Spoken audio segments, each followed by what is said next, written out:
வணக்கம். சிவாய நம. அன்பர்கள் அனைவருக்கும் வணக்கம்.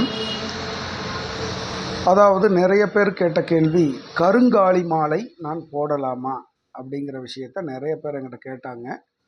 ஸோ கருங்காலி மாலை நீங்கள் போடலாமா அப்படின்னு பார்த்தா, கருங்காலி மாலை எதை குறிக்கிறது? அதாவது கருப்பு வடிவம் உள்ளது, சனியை குறிக்கிறது.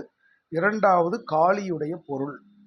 ஸோ இதை போட்டால் நமக்கு எப்படி இருக்கும் அப்படின்னு பார்த்தீங்கன்னா, பண வரவுகள் தடையாகும், பண வரவுகள் பிரச்சனையாகும். அப்போ பண வரவுகள் நமக்கு தடையாக கூடாது அப்படின்னா, நமக்கு பணத்துக்கு லக்ஷ்மி தேவி தான் வேண்டும். ஏன்னா ஒவ்வொன்றும் ஒவ்வொரு விஷயம் இருக்குது. அதாவது எல்லா தெய்வமும் ஒன்று தான், அதாவது பார்வதி தான்.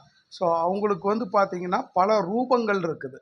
ஸோ அப்போ அந்த மாதிரி இருக்கும்போது அவங்க உக்கிரமாக கோபத்தில் இருக்கும்போது காளியாகவும், சாந்தமாக இருக்கும்போது மகாலட்சுமியாகவும் இருப்பார்கள். ஸோ அப்போ நம்ம இந்த கருங்காலியை கோபமாக இருக்கிற இடத்தில் ஒன்றும் இல்லை. இப்போ நீங்கள் ஒரு ஃபைனான்ஸ்கார்கிட்டையே எனக்கு பணம் தந்தாகணும்னு நீங்கள் கோபத்தோடு கேட்டு பாருங்கள், உங்களுக்கு கண்டிப்பாக பணம் கிடைக்காது. அதே ஆனால் நான் கெஞ்சினீங்கன்னா கண்டிப்பாக பணம் கிடைக்கும். ஏதாவது ஒரு வகையில் உங்களுக்கு ஏற்பாடு பண்ணி கொடுப்பாங்க. ஸோ இந்த மாதிரி நிறைய பேர் பார்த்தீங்க அப்படின்னா, கருங்காலி மாலையை வாங்கி போட்டுட்டு பணம் இல்லாமல் கடனாளியாகி கஷ்டப்படுறாங்க.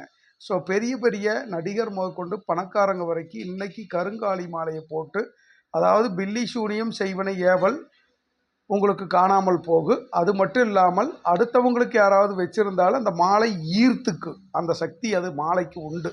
அப்போ அந்த மாலையை பார்த்தீங்க அப்படின்னா, ஒரு எண்ணெயை, அதாவது இழுப்பெண்ணெய் அப்படின்னு சொல்லக்கூடிய அந்த எண்ணெயை போட்டு அந்த மாலையில் தடவி, அதுக்கப்புறம் அது பார்த்தீங்கன்னா பூஜையெல்லாம் பண்ணணும். சில பூஜைகள் அது யாருக்கு இன்றைக்கி முறையாக பண்ண தெரியாது. ஸோ அப்போ அதெல்லாம் பண்ணாதனால அவங்களுக்கு ஏகப்பட்ட பிரச்சனைகளை கொடுக்கும். ஸோ அதனால் பார்த்தீங்கன்னா கருங்காலி கொஞ்சம் அவாய்ட் பண்ணிக்கிறது நல்லது.